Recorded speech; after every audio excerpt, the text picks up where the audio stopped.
কর্তৃক আয়োজিত আগামী 5ই ফেব্রুয়ারি রাজশাহীর ঐতিহাসিক মাদ্রাসা মাঠে নির্বাচনী জনসভা, সেই জনসভা সফল করার লক্ষ্যে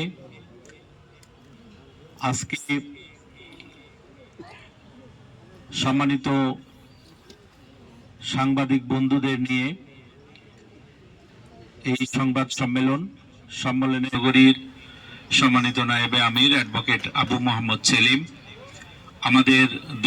আমাদের মহানগরীর অন্যতম নায়েবে আমির, রাজশাহী 2 আসন থেকে দাঁড়িপাল্লা প্রতি সংসদ সদস্য প্রার্থী, মানবিক ডাক্তার, বিশিষ্ট সমাজসেবক ডাক্তার মোহাম্মদ জাহাঙ্গীর, রাজশাহী 3 আসন থেকে বিশিষ্ট সমাজসেবক এবং দীর্ঘ 28 বছরের হড়গ্রাম ইউনিয়নের চেয়ারম্যান, গণমানুষের নেতা অধ্যাপক আবুল কালাম আজাদ।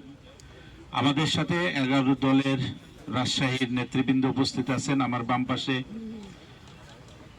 রাজশাহী জাতীয় নাগরিক পার্টি এনসিপির রাজশাহী মহানগরীর সম্মানিত আহ্বায়ক মুবাশশির আলী। আমাদের ডান পাশে আছেন বাংলাদেশ খেলামত মজলিস রাজশাহী মহানগরীর সম্মানিত সভাপতি মুফতি জুবাইর আহমেদ সহ আমাদের এলডিপির নেতৃবৃন্দ আছেন। তারপরে খেলাফত আন্দোলনের নেতৃবৃন্দ আছেন, বাংলাদেশ ডেভেলপমেন্ট পার্টির নেতৃবৃন্দ আছেন, জাকপার নেতৃবৃন্দ আছেন সহ 11 দলের রাজশাহী নেতৃবৃন্দ ওইখানে উপস্থিত আছেন। আমাদের সম্মানিত আজকের এই সাংবাদিক সম্মেলনে উপস্থিত সুধীমণ্ডলী, বিভিন্ন গোয়েন্দা সংস্থার সদস্যবৃন্দ, সম্মানিত সাংবাদিক বন্ধুগণ, আসসালামু আলাইকুম ওয়া রাহমাতুল্লাহি ওয়া বারাকাতুহু।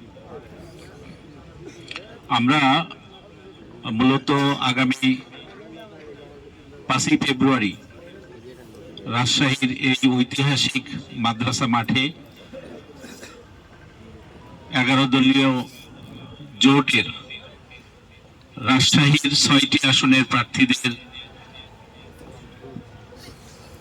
দলীয় প্রতীক দাঁড়িপাল্লা, ন্যায় এবং ইনসাফের প্রতীক দাঁড়িপাল্লার পক্ষে নির্বাচনী জনসভা অনুষ্ঠিত হবে ইনশাআল্লাহ। সেই জনসভায় প্রধান অতিথি হিসাবে উপস্থিত থাকবেন বাংলাদেশের গণমানুষের নেতা, মানবিক মানুষ, যিনি বাংলাদেশের প্রতিটি প্রান্তরে যেখানে বিপর্যস্ত মানুষ সেখানেই তিনি ছুটে চলেন। আমিরে জামাত ডাক্তার শফিকুর রহমান প্রধান অতিথি হিসাবে উপস্থিত থাকতে সম্মতি জ্ঞাপন করেছেন। এছাড়া 11 দলের শীর্ষ নেতৃবৃন্দ এই নির্বাচনী জনসভায় উপস্থিত থাকবেন ইনশাআল্লাহ। আমরা আশা করি যে আমাদের সাংবাদিক বন্ধুগণ যারা রাজশাহীতে কর্মরত আছেন, যারা বস্তুনিষ্ঠ, সঠিক এবং সত্য সংবাদ উপস্থাপনের জন্য, পরিবেশনের জন্য সদা তৎপর, তারা মাদ্রাসা মাঠের 5 তারিখের জনসভার পূর্বেই জনসভার খবরটা ছড়িয়ে দেওয়ার জন্য, প্রচারের জন্য এবং জনসভার সঠিক সংবাদ আমিরে জামাত সহ 11 দলের শীর্ষ নেতৃবৃন্দের যে বক্তব্য সেটা যথাযথভাবে জাতির সামনে উপস্থাপনের জন্য গুরুত্বপূর্ণ ভূমিকা পালন করবেন, এই আশাবাদ আমরা ব্যক্ত করছি। আপনারা জানেন জাতির একটা ক্রান্তি লগ্নে 11 দল তারা জোটবদ্ধ হয়েছে। শুরুতে 8 দল ছিল, এরপরে আমাদের সাথে আরো 4টি দল আমাদের সাথে সংযোগ হয়েছে এবং একটি দল তারা আলাদাভাবে নির্বাচন করছে। ফলে এখন আমাদের সাথে 11টি দল রয়েছে এবং এই 11টি দল সবাই বাংলাদেশের স্বাধীনতা এবং 24-এর গণ অভ্যুত্থানের ভাব মর্যাদাকে ধারণ করেন এবং তারা বাংলাদেশকে একটি নতুন বাংলাদেশ হিসাবে, একটি সমৃদ্ধির বাংলাদেশ হিসাবে, একটি এবং ইনসাফের বাংলাদেশ হিসাবে প্রতিষ্ঠিত করতে চায়। এ লক্ষ্যে আগামী 12ই ফেব্রুয়ারি যে জাতীয় সংসদ নির্বাচন অনুষ্ঠিত হতে যাচ্ছে এবং যে জুলাই জাতীয় সনদের আলোকে বাংলাদেশকে প্রয়োজনীয় সংস্কারের লক্ষ্যে যে গণভোট অনুষ্ঠিত হবে, সেই গণভোটে যেন বাংলাদেশের মানুষ হ্যাঁ পক্ষে ভোট দিয়ে সংস্কারের পক্ষে থাকেন, সেজন্য আমরা নির্বাচনে এই সময়টাই ক্যাম্পেইন করছি। তো আমরা আশা করি যে 11 দল আমরা যারা আগামী 12ই ফেব্রুয়ারির ভোট যুদ্ধে একসাথে লড়াই করছি, তারা আমরা একটা দৃষ্টিভঙ্গি, আপনাদের সামনে গণভোটের বিষয়গুলো আছে, আপনাদের সামনে আমাদের জোটের যে লক্ষ্য সেটাও আমি উপস্থাপন করলাম যে আমরা একটা মানবিক বাংলাদেশ চাই, একটা সমৃদ্ধশালী বাংলাদেশ চাই, যেখানে চাঁদাবাজি থাকবে না, যেখানে দুর্নীতি থাকবে না, যেখানে সন্ত্রাস রাহাজানি থাকবে না, যেখানে মানুষের মৌলিক অধিকার প্রতিষ্ঠিত হবে। সেই লক্ষ্যগুলোকেই সামনে রেখে 11 দলীয় জোট কাজ করছে। সারা দেশেই 11 দলের প্রার্থীরা সেখানে তাদের নিজ নিজ জায়গায় কাজ করছেন। রাজশাহীতে যে 6টি আসন রয়েছে, রাজশাহী 1 থেকে 6 পর্যন্ত, প্রত্যেকটাতেই 11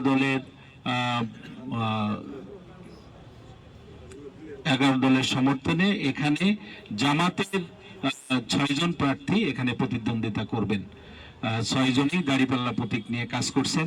তাদেরই জন্য আগামী 5 তারিখের নির্বাচনী জনসভা অনুষ্ঠিত হবে ইনশাল্লাহ।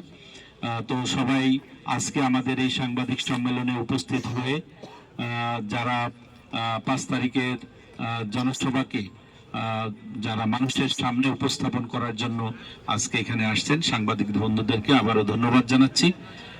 এবং আমরা যারা প্রশাসনে আছেন, রাজশাহীর প্রশাসনের বিভিন্ন কর্মকর্তা বা প্রশাসনকে আমরা অনুরোধ করব যে আমাদের এই জনসভা যেন, নির্বাচনী জনসভা যেন সুষ্ঠু এবং শান্তিপূর্ণভাবে অনুষ্ঠিত হয়, সে ব্যাপারে তারা তাদের যথাযথ ভূমিকা পালন করবেন। আমিরে জামাত সহ শীর্ষ নেতৃবৃন্দ রাজশাহীতে আসবেন, তাদের নিরাপত্তা সহ তাদের আগমন থেকে প্রস্থান পর্যন্ত তাদের নিরাপত্তার ব্যবস্থা যেন করা হয়, সে ব্যাপারেও আমরা প্রশাসনের দৃষ্টি আকর্ষণ করেছি এবং প্রশাসনের ভূমিকা আমরা আরো এই ক্ষেত্রে সুদৃষ্টি কামনা করছি এবং ভালো ভূমিকা কামনা করছি।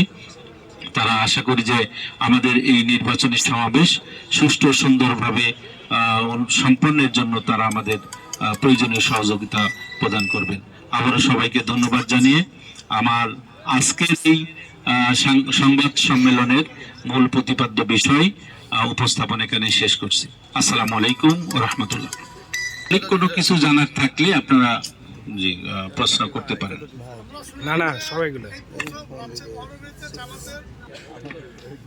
আমরা আশা করছি যে এখানে সব মিলিয়ে 40 থেকে 50,000 মহিলা উপস্থিত হবে আমরা আশা করছি। আর মহিলাদের নিরাপত্তার বিষয়ে আমরা শঙ্কা মনে করছি না, এরকম কোনো থ্রেট আমাদের সামনে এখনো আসেনি। আমরা তো আশা করছি যে লক্ষাধিক লোক এখানে উপস্থিত হবে। তানোর গুদাগাড়ি আলাদা সমাবেশ হচ্ছে, তানোর গুদাগাড়ি নিয়ে গুদাগাড়িতে সমাবেশ হবে। এখানে 5টি আসনের সমাবেশ অনুষ্ঠিত হবে। এখানে 2, 3, 4, 5, 6 এই শুধু 5টি আসনের সমাবেশ হবে। এবং নাটোর, নওগাঁ এখানে শেষ করে উনি যাবেন নাটোর সন্ধ্যার পরে সমাবেশ।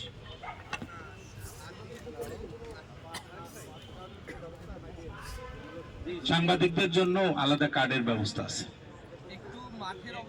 আমাদের প্রচার বিভাগ আপনাদের কাছে পৌঁছে দিবেন।